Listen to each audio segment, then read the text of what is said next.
Habilways.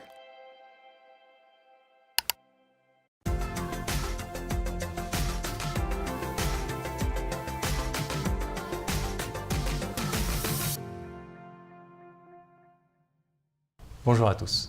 EFE organise le mardi 24 et le mercredi 25 janvier 2017 à Paris sa 24e édition du Panorama fiscal. Cette année encore, il est effectué en partenariat avec l'IACF. Nous retrouverons les membres du Conseil d'État, de la Cour de cassation et des praticiens de renom au cours des exposés de fiscalité directe, fiscalité internationale et TVA. Parmi nous aujourd'hui, Maître Deboine, pour répondre à nos questions. Bonjour Maître. Bonjour. Première question. L'année 2016 a eu une actualité assez florissante. Par contre, ce qui m'a marqué, c'est les décisions du Conseil constitutionnel qui apportent finalement un réel plus pour votre pratique du droit fiscal. Mais justement, quels sont les risques de cette nouvelle opportunité contentieuse ?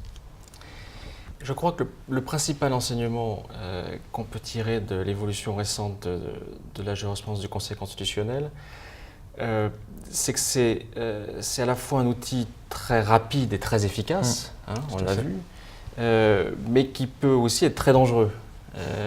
Donc il faut le manier avec tact et doigté. Alors très efficace, on a vu les décisions en matière de discrimination à rebours, en matière de cumul des sanctions pénales et fiscales. On a vu aussi des décisions très intéressantes sur l'articulation du contentieux constitutionnel et du renvoi préjudiciel devant la Cour de justice de l'Union européenne. Donc sur tous ces sujets de fond, on a des décisions qui sont très intéressantes. Mais je le disais, il faut être très prudent avec le maniement de cette approche contentieuse, parce que quand on se prévaut d'une discrimination, d'une rupture du principe d'égalité, il y a deux issues possibles. Soit on obtient l'extension du régime favorable à tous les contribuables, notamment par le biais d'une réserve d'interprétation. Donc le texte est déclaré constitutionnel, mais avec une réserve d'interprétation qui permet d'étendre le régime favorable à tous les contribuables. L'autre issue, qui est alors beaucoup moins favorable, on l'a vu avec la taxe de 3%, c'est la situation dans laquelle c'est le régime favorable lui-même qui est déclaré inconstitutionnel. Et dans ce cas-là, c'est l'arroseur arrosé et le contribuable qui pourtant a obtenu gain de cause sur l'inconstitutionnalité, qui évidemment ne peut pas en tirer bénéfice. Justement, sur la taxe de 3%, qui a fait l'actualité ces dernières semaines, qu'est-ce qu'on doit retenir, qu'est-ce qu'on doit penser justement de cette décision du Conseil constitutionnel et aussi, il y a quelques mois, de la décision du Conseil d'État? C'est un contentieux qui est très intéressant. Comme vous vous souvenez, il y avait deux situations qui étaient devant le Conseil d'État et l'une après est arrivée devant le Conseil constitutionnel. La première situation, c'est celle de la filiale qui est détenue à 95% par une mère qui ne peut pas faire partie de l'intégration, donc qui ne peut pas bénéficier de l'exonération de taxe de 3%. Et le contentieux visait à étendre cette exonération à ces mères, notamment les mères étrangères, communautaires ou non.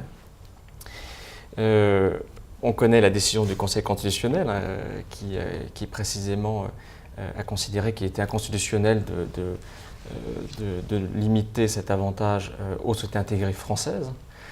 Et on verra l'issue dans le projet de loi de finances très prochainement, qu'on espère favorable, mais la décision elle-même, elle, était naturellement défavorable. Ce qui reste à voir, c'est ce qui se passe pour le passé, puisque le Conseil constitutionnel a statué pour l'avenir, mais les mêmes arguments peuvent être développés pour le passé sur le fondement de la CEDH, puisque le principe de non-discrimination existe à peu près dans les mêmes termes devant la CEDH, ou bien sur le fondement de la liberté d'établissement, cette fois dans l'ordre communautaire simplement, mais ça donne des opportunités assez intéressantes pour les contribuables d'obtenir sur le passé ce qu'on espère que la loi va leur donner pour le futur. Donc ça, c'est le premier pan, la situation des maires à 95%. Il y a un deuxième aspect qui intéresse la taxe 3% et qui est pendant devant la Cour de justice, qui est la situation des sociétés cotées, par exemple, qui n'ont pas d'actionnaire de référence, mais qui redistribuent des dividendes qui bénéficient du régime mère-fille Et l'argument qui est fait, on le sait bien, c'est de considérer que la taxe de 3% est un IS différé. Et puisque ces dividendes doivent être exonérés d'IS, puisqu'ils bénéficient du régime mère-fille, ils doivent aussi être exonérés de taxe de 3%. Donc le contentieux est maintenant devant la Cour de justice. On a entendu hier les conclusions de Mme Cocotte dans une affaire qui est très proche, sur la Fairness Tax,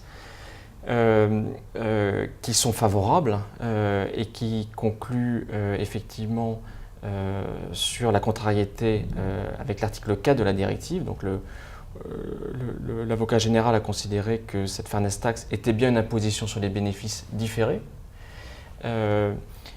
Donc ça donne des indications intéressantes pour la taxe 3%. Il faut naturellement être prudent, puisque ça n'est pas encore jugé par la Cour de justice, premièrement.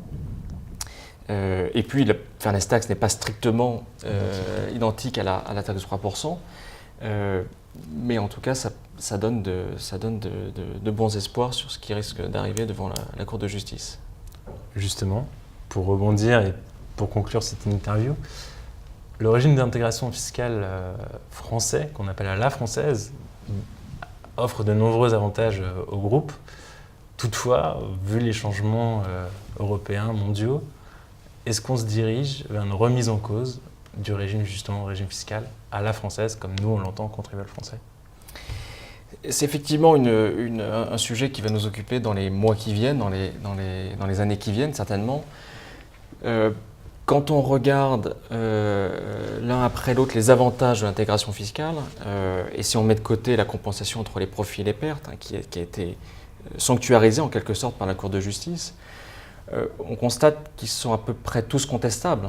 Si on suit la grille d'analyse de la Cour de justice qui a été utilisée dans l'affaire Steria ou dans l'affaire du goodwill autrichien, on peut penser que tous ces avantages devraient être étendus à l'échelon communautaire.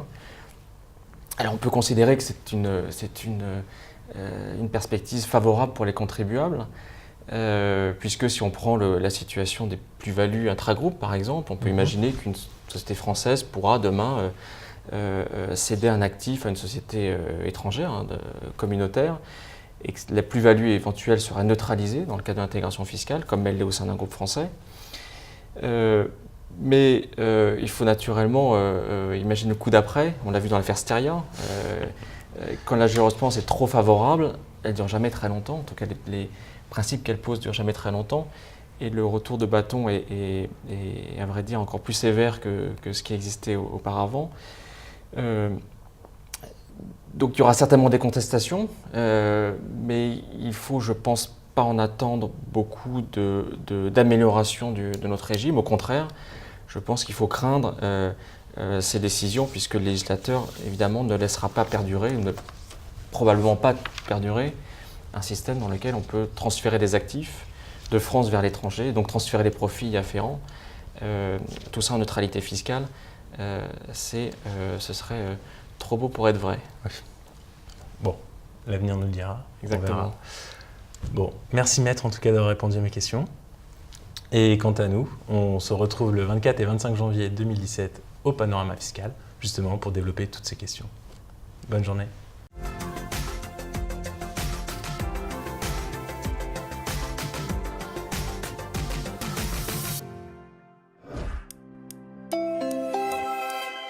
Abiloaise.